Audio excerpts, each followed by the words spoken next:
قبل أن توزنوا، وتأهبوا للعرض الأكبر على الله، فإن اليوم عمل ولا حساب، وغدا حساب ولا عمل. فإن اليوم عمل ولا حساب، وغدا حساب ولا عمل.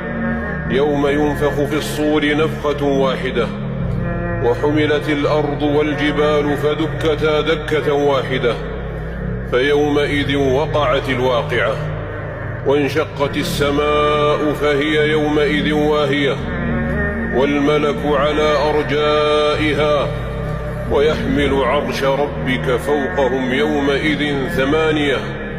يومئذ تعرضون، يومئذ تعرضون، لا تخفى منكم خافية، لا تخفى منكم خافية.